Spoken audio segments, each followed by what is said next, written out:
Hi everyone, this is Yeoman भैया और आज की वीडियो में हम बात कर रहे होंगे हाउ टू अवॉइड प्रोक्रेस्टिनेशन। अब ये एक ऐसा विषय है जिसके ऊपर आज मैं आपको 4 स्टेप्स बता रहा हूँ और उन 4 स्टेप्स के बाद this is a late night talk. तो इस टॉपिक के अराउंड हम यार काफ़ी बात कर रहे होंगे। I will take liberty and some time जिससे कि हम इसको अच्छे से समझ पाएँ। मेरा मानना है कि प्रोक्रेस्टिनेशन हटाने के 2 ही तरीके होते हैं। पहला तो अगर आप उस काम को विलिंगली करना चाहते हो बाय योर ओन विल, जैसे हम कभी भी मूवी देखने के लिए प्रोक्रेस्टिनेट नहीं करेंगे, दोस्तों के साथ टाइम स्पेंड करने में हमें मज़ा आता है तो हम नहीं करेंगे, कोई वेकेशन ट्रिप हो गई तो उसके लिए हम कभी भी प्रोक्रेस्टिनेट नहीं करते। पर एट द दूसरा होता है कि कोई कंपल्शन आपके ऊपर डाल दे, ऑर्डर आपको दे दे कि कल को आपका गवर्नमेंट जॉब में हुआ और जो आपके सीनियर ऑफिसर हैं वो आपको कहेंगे कि भाई ये काम करना पड़ेगा, तो आप करोगे चाहे आपका मन है या नहीं है, नहीं तो आपको पनिशमेंट पोस्टिंग मिल जाएगी।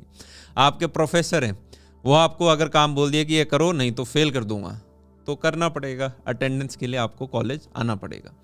तो बाय विल या बाय कंपल्शन ही हम काम करते हैं। जब हमें लगता है ना कि यार कंपल्शन में एक ये भी होता है कि हमें लगता है कि यार मतलब द पॉइंट आ गया, मतलब इसके बियॉन्ड अगर खींच के गए तो लाइफ में दिक्कत आ जाएगी, प्रॉब्लम्स ही क्रिएट कर रहा हूँ, तब जाके हम यार पढ़ते हैं एग्ज़ाम के लिए आखिरी दिनों में। और ये बड़ा सिंपल नॉर्मल फिनोमेना है, सबके साथ होता है, बस कुछ लोग इसको थोड़ा बेहतर तरीके से मैनेज कर पाते हैं। क्यों? क्योंकि उनके अंदर वो कंपल्शन ज़्यादा आती है। उन्हें लगता है नहीं किया तो मर जाएंगे, नहीं किया तो पता नहीं क्या हो जाएगा, नहीं किया तो वो पेट में गुड़गुड़ गुड़गुड़ होना स्टार्ट हो जाता है। पर sometimes procrastination is also good तब होता है कि कई बार है ना जो अच्छे क्रिएटिव आइडियाज़ होते हैं, या जो जिसे कहते हैं कि आप अपने आप को जब थोड़ा स्पेस देते हो, थोड़ा टाइम टू थिंक देते हो, तो नए आइडिया स्पार्क करते हैं। तो उस पर्टिकुलर केस में ठीक भी होता है। पर अब चलो 4 स्टेप्स के बारे में हम बात करते हैं जो मुझे हेल्प करता है। जो पहला है वो है कि भाई reduce the number of decisions, या फिर उन्हें पहले ही आप एडवांस में अपने डिसीजंस लेके रखो। जैसे फॉर एग्जांपल आपका मन करता है कि मैं भाई दिन के अंदर आधा घंटा थोड़ा सा नॉर्मल एक्सरसाइज कर लूँ, वॉकिंग चला जाऊँ, जॉगिंग कर लूँ, राइट। आपको आयरन पंप नहीं करने, पर आपने कहा थोड़ा बहुत फिजिकल एक्टिविटी होना चाहिए। तो the better thing would be कि आप अपने आप को बोल दो कि मैं मंडे वेडनेसडे फ्राइडे जाऊँगा। पहले से आपने प्री डिसाइड कर रखा है कि 7 दिन में मैं 3 दिन जाने वाला हूँ, राइट। तो एक ग्रेटर प्रोबेबिलिटी है कि मंडे वेडनेसडे फ्राइडे को आप चले जाओगे। अगर आप हर दिन का यूँ रखोगे कि आज जाऊँ नहीं जाऊँ, तो वो दिन खत्म हो जाएगा पर हम जा नहीं पाएंगे। सेकंड होता है कि आपने डेट अगर फिक्स कर दिया है तो कोशिश करो एक टाइम भी अगर पॉसिबल है तो, आपका शेड्यूल आपको अलाउ करता है तो। ये हमारी स्टडी में हमें हेल्प करता है। मान लो हमारी कोचिंग किसी दिन में है तो हमें पता होना चाहिए कि रिवीजन मेरे को कब करना है, तो every Saturday Sunday I have to revise, या every 15 days I have to do the second revision, कि मैं एक जो बाद वाला रिविजन करता हूँ, राइट। या every time after the class, रात का टाइम मेरा रिविजन का है। मतलब you have to pre decide few things, तो आपके दिमाग को हमेशा पता होता है कि ये चीज़ में मेरे को एडवांस डिसीजन पहले से ले रखा है। This helps. जो सेकंड स्टेप आप कर सकते हो वो है अपने आप को एक नथिंग जोन के अंदर डाल दो। इसको एक एग्जांपल से समझते हैं कि आपको मैंने एक कमरे के अंदर रख दिया और उस कमरे के अंदर सिर्फ एक ट्रेडमिल है, राइट, और कुछ नहीं कर सकते, ना आपके पास फ़ोन है ना आपके पास लैपटॉप है, तो आप क्या करोगे? या तो आप उस ट्रेडमिल पे चल लोगे या आप साइड में आके बैठ जाओगे, पर कोई दूसरी तीसरी चीज़ नहीं है जो आप कर सकते हो। तो इसी प्रकार से आप अपने टास्क के ऊपर भी ये सेम लगा सकते हो। मान लो आपको पढ़ना है कुछ या आपको कोडिंग करनी है, तो आप अपने आप को, अपने दिन का सबसे इंपॉर्टेंट काम ही मेरे लिए था कि भाई मुझे कोड करना है या एग्जाम के लिए मेरे को तैयारी करनी है। आप अपने आप को एक कमरे में लेके जाओ और लक्ष्मण रेखा बांध दो चारों तरफ, और अपने सारे जो फिजिकल और डिजिटल डिस्ट्रैक्शंस हैं उनको बाहर फेंक दो। आप चाह के भी मोबाइल यूज़ नहीं कर सकते, आप चाह के भी लैपटॉप यूज़ नहीं कर सकते, डिफिकल्ट कर दिया, अलमारी में रख दिया आपने DND पे डाल के, राइट। और उसके बाद आप बस उस कमरे में बैठे हो। अब या तो आप पढ़ सकते हो या आप साइड में ज़मीन पे बैठ सकते हो, ठीक है। मतलब ये 2 ही काम आप कर सकते हो। तो वहाँ पे जब कुछ दूसरा करने को नहीं होता और सामने हमें सिर्फ ये दिखता है कि यार यही है, तो एक हम अपने आप को कंपेल कर रहे होते हैं उस काम को करने के लिए। तीसरा होता है यार 5 मिनट रूल, मैं जैसे बोलता हूँ कि जिस भी काम से आप डर रहे हो, जो सबसे बड़ा मेंढक है जिस देख के हमें डर लगता है यार है तो इंपॉर्टेंट पर नहीं करना चाह रहा, उसको 5 मिनट के लिए कर लो बस। If you do it for 5 minutes, आप 2 घंटे के लिए कर लोगे उसको। There is a bigger probability कि अब आप नहीं रुकोगे, राइट। तो अगर आपको पार्क में वॉक करने जाना है, आज हम सारे वॉकिंग के एग्जांपल ले रहे हैं, और आपने जूते पहन के बस थोड़ा सा वॉक कर लिया, तो there is a good probability आप 1 घंटा भी वॉक कर लोगे। आपको किताब पे आपने टेबल कुर्सी पे 5 मिनट बैठ गए, ठीक है, एक अपना एनवायरनमेंट बना के, तो there is a good probability कि आप 1-2 घंटे की पढ़ाई कर लोगे। तो फर्स्ट 5 मिनट का फ्रिक्शन हमें हमेशा फाइट करना है। चौथा, the most powerful is the environment. अगर आपके दोस्त ऐसे हैं जो आपको शाम को बाहर लेके चले जाते हैं तो आपके लिए पढ़ना मुश्किल हो जाएगा, ठीक है। या आपने कुछ ऐसे चीज़ों में आप एंगेज्ड हो, किसी सोसाइटी के अंदर हो जो आपको रोज़ शाम को एंगेज, तो आप पढ़ाई कैसे कर पाओगे। तो इसी प्रकार से environment plays a very important role. आपके रूममेट्स कुछ ऐसे हैं जो आपको पढ़ने नहीं दे रहे, तो आप नहीं पढ़ पाओगे, वो गाने चला के बैठे हैं। तो वहाँ पे तो कोशिश करो कोई लाइब्रेरी वगैरह के अंदर जो हॉस्टल्स में हमारी होती है या कॉलेज के अंदर होती है, उसके अंदर आप अपना चले जाओ। तो we have to work on our environment. अगर आपके कुछ ऐसे दोस्त हैं जिनकी गुड हैबिट्स हैं ना, तो आप हमेशा, हम कोशिश करते हैं अपने फ्रेंड्स की हैबिट्स को अडेप्ट करने का। वो जो काम करेगा उसे हम भी करना चाहते हैं, क्योंकि उस बहाने दो लोग अपना बात करते रहते हैं, राइट। तो अगर आपके फ्रेंड्स हैं जिनकी आदत है कि भाई वो कॉलेज के बाहर किसी स्मोकिंग जॉइंट पे जाते हैं, तो there is a very strong possibility कि आप भी इवेंचुअली उनकी कंपेनियनशिप के लिए फिर उनके साथ बैठोगे और उन सारी चीज़ों के अंदर हम इन्वॉल्व हो जाते हैं। तो ये 4 पॉइंट्स यार हमने डिस्कस कर लिए हैं, पर अभी इससे ज़्यादा इंपॉर्टेंट कुछ हेल्दी डिस्कशंस हैं जो मैं आपके साथ इस पे करना चाहूँगा, which will be the part of the late night talk. तो मैं ऐसे ही एक बार पढ़ रहा था कोई बुक, तो बुक पढ़ते पढ़ते उस बुक के अंदर लिखा था कि यूनाइटेड स्टेट्स के अंदर लोग रिटायर होना चाहते हैं, मतलब काम कौन करना चाहता है, तो आदमी सोचता है कि मैं एक रिटायरमेंट ले लूँगा, right. So I have to work till that date और उसके बाद I will be financially independent. तो उस टाइम लोग सोचते थे कि यार 60-65 साल की उम्र में रिटायर हो जाएंगे, इतने में बच्चे भी बड़े हो जाएंगे और फिर हम अपना आराम से एक घर के अंदर हरी घास के अंदर बैठेंगे, धूप सेकेंगे, न्यूज़पेपर पढ़ेंगे। तो 60-65 साल का वो सोचते थे। एक सर्वे किया गया और पता चला कि 100 में से 36 लोग, 100 में से 36% people die before the age of 65। तो लोग सोच के बैठे थे कि यार 65 की एज में ना हम अपना काम पूरा कर कर आके फिर साइड में होंगे, और उससे पहले ही उनकी यार डेथ आ गई। तो मैंने कहा इंडिया का देखते हैं, इंडिया में क्या चल रहा है स्टैट्स। इंडिया में मेरे को कहीं पे पता चला कि 60 की एज से पहले कितने प्रतिशत लोगों की डेथ हो रही है प्री मैच्योर। 60 की एज से पहले यार 30% मेरे को सर्वे के अंदर दिखाई दिया। तो this is in itself is an alarming number.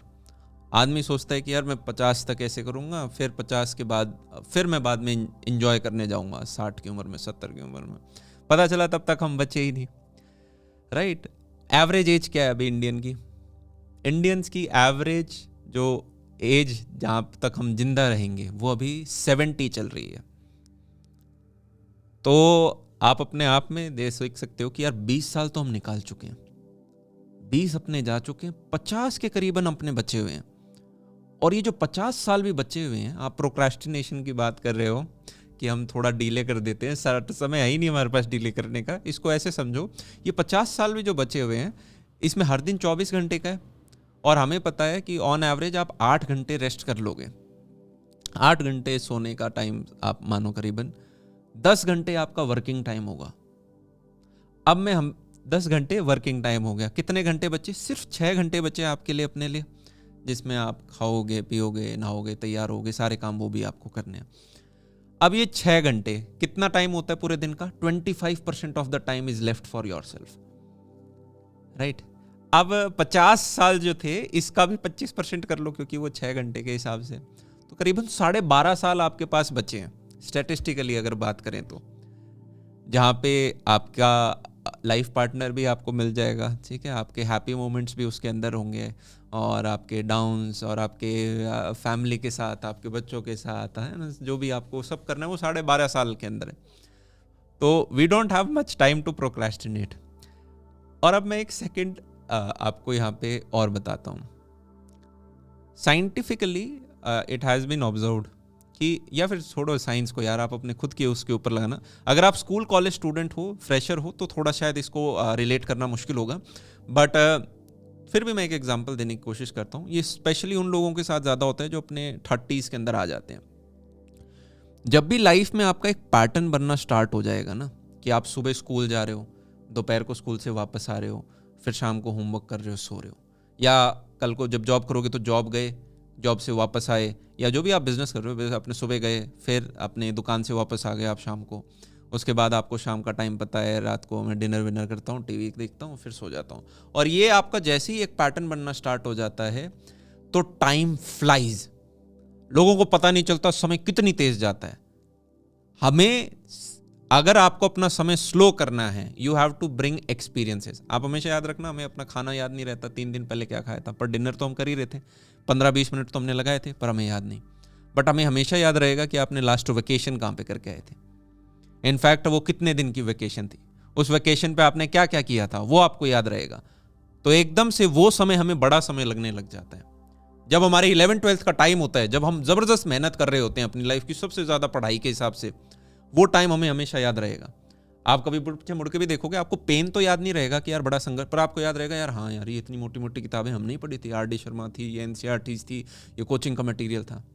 Similarly college के फर्स्ट ईयर में नए एक्सपीरियंसेस मिलते हैं, आप हॉस्टल के अंदर आते हो, आपको नए दोस्त मिलते हैं, आप कपड़े अलग अच्छे पहनते हो, बाहर खाना खाने जाते हो, बंक करते हो, सारी चीजें होती हैं। तो always as a learner, as a student, our goal should be to be a learner. जो व्यक्ति हमेशा कुछ सीखता रहेगा उसे नए एक्सपीरियंसेस मिलेंगे।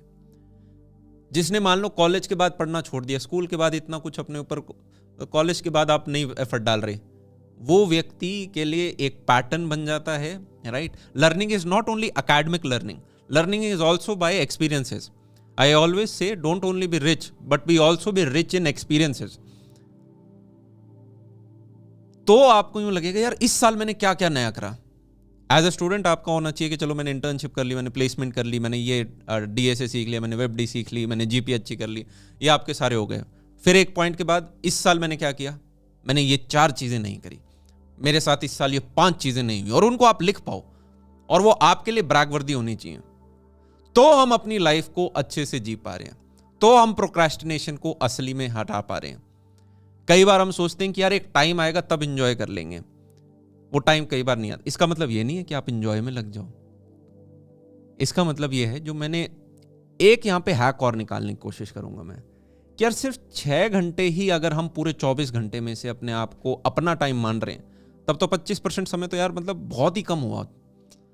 We have to find a way कि जो सबसे बड़ा चंक है 10 घंटे का, जिसको हम इंग्लिश में वर्क बोलते हैं, और हमारे प्यारे शब्द क्या है, कर्म, जो हमें गीता सिखाती है, उसको आप वर्क को कर्म से रिप्लेस कर दो कि 10 घंटे में कर्म करके आऊंगा। और उस काम में अगर आपने इंटरेस्ट बनाना सीख लिया, धीरे धीरे ना, जब आप किसी काम में अच्छे हो जाते हो तो आपको थोड़ा उसमें इंटरेस्ट आता है, क्योंकि लोग तारीफ करते हैं आपकी, और नहीं भी करें तो भी आपको उससे प्यार करने के लिए खुद को, है ना, शेप करना जरूरी है। अदरवाइज हमारे पास समय है कहां पे, अदरवाइज हम उस काम को कर ही नहीं पाएंगे और पीछे रह जाएंगे। कोई ऑफिस से निकलता है 1 घंटे पहले और कोई कहता है कि मैं और 10% कैसे एफर्ट डाल दूं, उस कैटेगरी में आप आ गए शुरुआत के अपने लाइफ में, तो हम एक अच्छी ट्रेजेक्ट, तो you have to decide for yourself कि हाउ कैन आई, हर दिन आपको, हम सोचते हैं बाद में अपने पेरेंट्स के लिए टाइम, पता चला बाद में टाइम ही नहीं मिला। सिर्फ पढ़ाई में प्रोक्रेस्टिनेशन नहीं होता ना, आपने सोचा कि अभी तो अपने दोस्तों के साथ टाइम स्पेंड कर लेता हूँ, अभी तो बाहर जाके अभी काम कर लेता हूँ, जॉब कर लेता हूँ, विदेश चला जाऊँ, अब कुछ भी सोचा आपने, और आप अपनी जगह सही थे। आपने सोचा बाद में टाइम निकाल लूंगा, पता चला बाद में टाइम ही नहीं बचा। हमें थोड़ी ना पता है कैसे चीजें वर्क कर रही हैं। खाना हम आज के दिन ऐसे खा रहे हैं, कोई भी बीमारी निकल के आ सकती है। इन majority of the cases the simplest solution is the right solution. जो हम कभी सोचते हैं ना यार ये प्रॉब्लम आ गई, इसका क्या सोल्यूशन होगा, तो जो सिंपल सोल्यूशन है ना वही राइट सोल्यूशन होता है मेजॉरिटी केसेस में।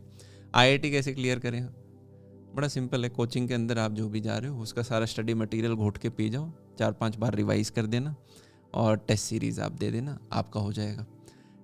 को प्लेसमेंट के लिए क्या करना है आपको, अपना DSA कर लेना, कुछ अपना डेवलपमेंट वगैरह आप सीख लेना प्रोजेक्ट्स के लिए, GPA ठीक रखना, हो जाएगा, राइट। बड़ा सिंपल सॉल्यूशंस आपके हैं। And always look out for the actions and not the words.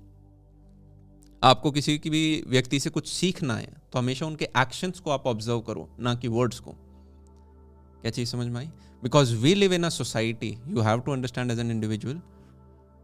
हमारी सोसाइटी का एक सिंपल रूल है, पीपल, अगर आप एक स्टूडेंट हो, आप लाइफ में जब भी संघर्ष कर रहे होगे, आप अंडरडॉग हो, आप जब भी संघर्ष कर रहे हो, आप स्टूडेंट हो अभी, तो आपके आस पड़ोस के लोग सब क्या चाहेंगे, they want good for you. मतलब वैसे तो कोई गुड नहीं चाहता, लोग सोचते हैं ना पढ़े ये, पर फिर भी चलो शुरुआती फेज में क्या होता है, लोग वांट कि भाई हाँ ये अच्छा करे, बट दे नेवर वॉन्ट कि you do better than them. समझ रहे हो? जब आप उनसे अच्छा करने लग जाओगे देन दे फील लाइक अरे यार नहीं, मतलब आपको अच्छा emotion. That's why many people in India hide their wealth, even if they are wealthy they will not show. वो बचना चाहेंगे क्योंकि सोसाइटी का पर्सपेक्टिव उनके प्रति एकदम से बदल जाता है। चीज समझ में आ रही है? When ever you read out all these philosophers, आपको बहुत सारे फिलोसफर्स मिलेंगे, अभी आप कभी समय मिले कॉलेज के अंदर आप पढ़ना, राइट। हर एक फिलोसफर दूसरे की बुराई करेगा। अरिस्टोटल बोलेगा प्लेटो की ये चीज़ अच्छी थी पर ये चीज़ के मैं एकदम विरुद्ध हूँ, राइट। इंडिया में आपको चाणक्य जी कुछ बोलते हुए, मतलब हर एक व्यक्ति कुछ ना कुछ बोलेगा। और चलो ये तो फिर भी कुछ नए न्यू एज गुरुज भी हैं, वो भी आपको कुछ कुछ बोलेंगे, ये तो एकदम खराब है, मैं जो बता रहा हूँ वो सही है, राइट। पहले दूसरे को खराब बोलेंगे, फिर बोले मैं जो बता रहा हूँ। फिर आप उनके एक्शंस को देखना स्टार्ट करते हो कि यार ठीक है, मुझे कैमरा पे जो दिख रहा है वो एक बड़ी दाढ़ी दिख रही है, मतलब अच्छा सेटअप है, आप एक अच्छी जगह बैठे हुए हो, बाल वाल हैं, राइट, आपके वो सारे हैं, राइट। और यहाँ पे कोई भी किसी के इमोशन हर्ट करने की नहीं, और बात अवेयरनेस की यहाँ पे। पर आप जब फिर देखते हो कि यार अच्छा यार इस व्यक्ति के पास ये तो रॉल्स रॉयस से नीचे गाड़ी नहीं चलाते हैं, ये तो सबसे महंगी एसयूवी चलाते हैं, तो दुनिया को तो एक तरह से चीज़ें मिल रही हैं कि भाई आप अच्छा जीवन जियो, मतलब ये मत करो, वो मतलब पैसा इविल होता है, ये होता है, वो होता है, ऑल दोस पूर। पर वहाँ दूसरी बैकग्राउंड में देखोगे तो आप सैकड़ों एकड़ ज़मीन है इनके पास, हज़ारों एकड़ ज़मीन है, तो फिर आप कंफ्यूज हो जाओगे। तो यू विल ऑब्जर्व कि यार majority of this people are either from very wealthy family. In fact कुछ केसेस में तो ये प्रिंस होते हैं, राजा वाजा भी हुआ करते थे कहीं के। तो आप देखोगे यार मतलब हम तो चाह के भी इनसे रिलेट नहीं कर सकते। हमारा वो बैकग्राउंड रहा है कि यार जहाँ पे हमारे पास कुछ थी नहीं, फीलिंग ऑफ स्कैरसिटी। माँ बाप को हमने स्ट्रगल करते हुए देखा है, कहीं उन्होंने अपनी इच्छाएं पूरी नहीं करी, हमारी काफ़ी सारी इच्छाएं को बांधा। तो हमने देखा है कि यार कैसे, मतलब स्कूल में बच्चे बड़ी बड़ी गाड़ी में भी कोई आ रहा है, हम पैदल जा रहे हैं। वहाँ उस परिस्थिति से आपके अंदर एक भूख होती है, राइट। पर वहाँ से आएगा कि नहीं नहीं इन चीज़ों के पीछे आप कहाँ, नहीं नहीं आप तो गलत सोच रहे हो, तो आप कंफ्यूज हो जाओगे क्या करें। तो हमेशा what my learning came out from it is like before reading all the philosophies, first become rich in experiences, right। और एक बार आप अपने पैरों पे थोड़े खड़ा हो जाओगे तो उन चीज़ों को अच्छे से जज भी कर पाओगे। हाँ, थोड़ी बहुत चीज़ें हमें पता होनी चाहिए भाई, बड़ों के साथ सम्मान से बात करना है, माता पिता का ध्यान रखना है, राइट। हमें किसी के साथ बुरा भला नहीं सोचना है किसी का। हाँ, पर अपने काम के प्रति जो चीज़ें चाहिए उसके लिए हम सारी चीज़ लगा देंगे, साम दाम दंड भेद सारे उसके लिए हम लगा रहे होंगे, राइट। तो आपके कुछ बेसिक्स क्लियर होने चाहिए, पर उसके बाद आप बहुत डीप इनमें जाने की ज़रूरत नहीं है। पहले अपने आप को आप इस्टेब्लिश कर लो। एंड प्रोक्रेस्टिनेशन का जो उत्तर था वो पहली लाइन के अंदर मैंने आपको दे दिया था। उसके बाद 4 स्टेप्स हमने डिस्कस किए, वो एडिशनल थे, पर पहली लाइन के अंदर था 2 ही कारण हैं जिनसे प्रोक्रेस्टिनेशन जाएगा। पहला because of your own will, और दूसरा बिकॉज ऑफ कंपल्शन। और आप में से हर एक व्यक्ति अगर अपनी विल पे एक्ट नहीं करेगा तो within 5 to 7 years there will come a time जो आपके ऊपर एक व्यक्ति आके बैठेगा और आपसे कंपल्शन बाय ऑर्डर आपका प्रोक्रेस्टिनेशन वो हटवाएंगे, आप चाहे कहीं भी चले जाना। तो the more powerful you become, right, the more you work on yourself right now, आप उतनी बेहतर पोजीशन में होगे किसी भी ऑर्गेनाइजेशन जिसमें ज्वाइन करोगे या कहीं भी जहां आप काम कर रहे होगे, राइट। और उतना आपको दूसरे के ऑर्डर कम लेने पड़ेंगे। अब प्रश्न ये है, आप अपने ऑर्डर लेना चाहते हो? ऑर्डर लेना खराब नहीं है, बिना ऑर्डर्स के तो सोसाइटी नहीं चलेगी। प्रधानमंत्री जी ऑर्डर देते हैं, फिर नीचे पूरा सिस्टम एक ऑर्डर से चलता है। पर एक होता है कि एक पॉइंट के बाद, समझ गए ना आप, भावना समझ गए वहां पे। और अपने ऊपर अगर आप शुरुआत में टाइम नहीं लगाते ना तो हमारे अंदर कहीं ना कहीं रिग्रेट रह जाता है। इसका मैं एक और उदाहरण देता हूँ। मैं रिसेंटली कहीं 1-2 साल पहले की बात है, तो मेरे 2-4 इंटरव्यू हुए थे कहीं पे, तो वो पॉडकास्ट में मैं जाता था, वो पूछते थे क्या करते हो पूरे दिन। तो ऐसे ही एक मेरे दोस्त ही थे, उन्होंने बुलाया, उन्होंने पूछा, तो फिर उन्होंने आगे से कहा कि यार तेरा बहुत बिजी शेड्यूल है, मतलब तू लाइफ को एंजॉय नहीं कर रहा, you are not enjoying your life. नीचे कमेंट सेक्शन में बच्चों ने भी बोलना स्टार्ट कर दिया, हाँ भाई इतने काम की भी क्या ज़रूरत है, लाइफ को एंजॉय भी करना चाहिए।